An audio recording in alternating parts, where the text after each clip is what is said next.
The first warriors, early human conflict and warfare.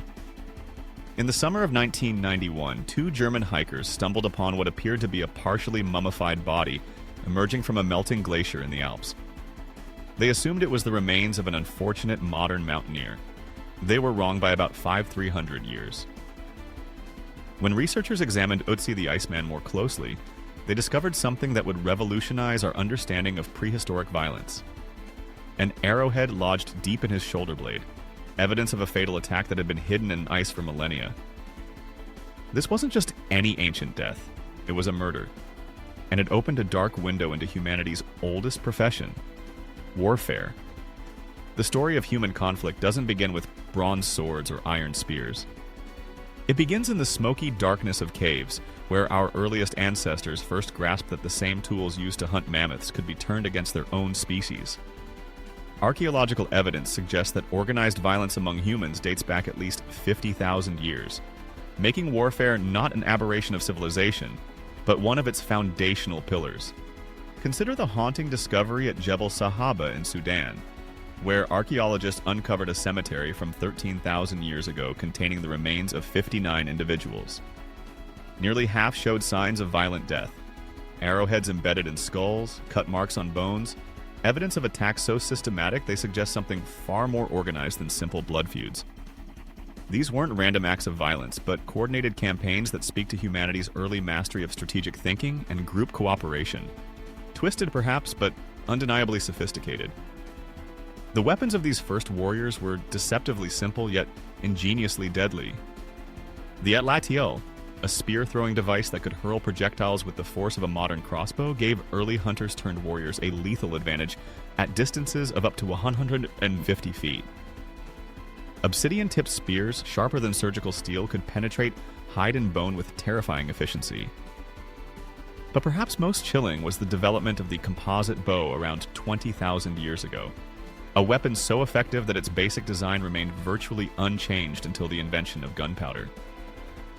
What drove these early humans to turn their considerable intelligence toward organized killing?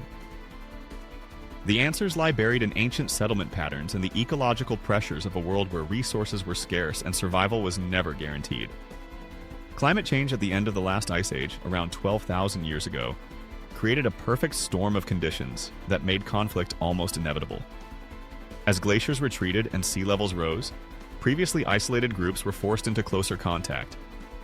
Competition for the best hunting grounds, freshwater sources, and seasonal migration routes sparked conflicts that escalated from individual skirmishes to group warfare.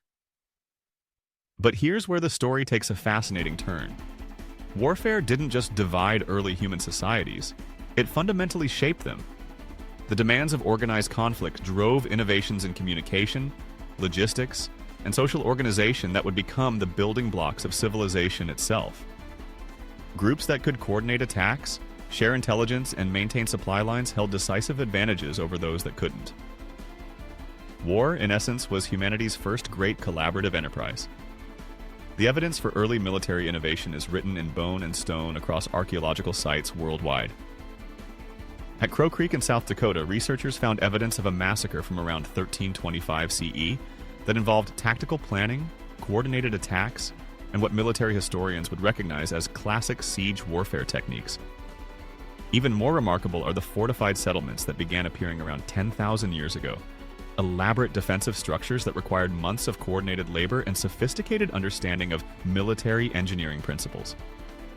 The social implications of early warfare were equally profound. Archaeological evidence suggests that successful warrior cultures developed the first true hierarchies, with military leaders accumulating unprecedented power and resources. The emergence of warrior elites can be traced through burial practices. While most early humans were interred with simple tools, warrior graves contain elaborate weapons, precious ornaments, and sometimes even sacrificed retainers. These weren't just fighters, they were the world's first aristocrats. Their status built on their ability to organize and win battles. Perhaps most intriguingly, recent genetic research has revealed that warfare may have literally shaped human evolution. Studies of Y chromosome diversity suggest that violent conflicts repeatedly eliminated entire male lineages, creating genetic bottlenecks that influenced everything from disease resistance to cognitive development. The survivors of these ancient conflicts didn't just win battles, they became the ancestors of entire populations, passing on whatever genetic advantages helped them triumph over their enemies. The psychological dimensions of early warfare reveal humanity's complex relationship with violence. Cave paintings from sites like Cueva de las Manos in Argentina don't just depict hunting scenes. They show organized battles, tactical formations, and what appear to be victory celebrations. These weren't just records of events, but sophisticated propaganda designed to intimidate enemies and inspire allies. The first warriors understood that warfare was as much about psychology as physical force. Modern conflicts often seem incomprehensibly complex, but their roots stretch back to these first organized battles fought with stone-tipped spears and wooden clubs. The strategic principles discovered by Paleolithic commanders, the importance of surprise, the value of superior positioning, the need for reliable communications, remain unchanged. When contemporary military theorists speak of force multiplication or combined arms tactics, they're describing concepts first developed around campfires by humans whose names are lost to history but whose innovations in organized violence echo through every subsequent conflict. The story of humanity's first warriors forces us to confront an uncomfortable truth. We are not a naturally peaceful species that learned violence, but a naturally violent species that learned peace. The archaeological record suggests that our capacity for organized conflict developed alongside our capacity for art, language, and complex social organization. War wasn't civilization's breakdown, it was civilization's midwife. Today, as we grapple with conflicts that span continents and involve weapons that would seem like magic to our ancestors, it's worth remembering that every military innovation, from nuclear strategy to cyber warfare, represents an elaboration of concepts first developed by humans who fought with nothing more sophisticated than sharpened sticks. The first warriors may be long dead, but their legacy lives on in every conflict, every strategy, and every uneasy peace that follows the storm of battle. In understanding their story, we begin to understand our own. The ice has melted around Ötzi, but the questions raised by his violent death continue to freeze us in contemplation of what we are and what we've always been.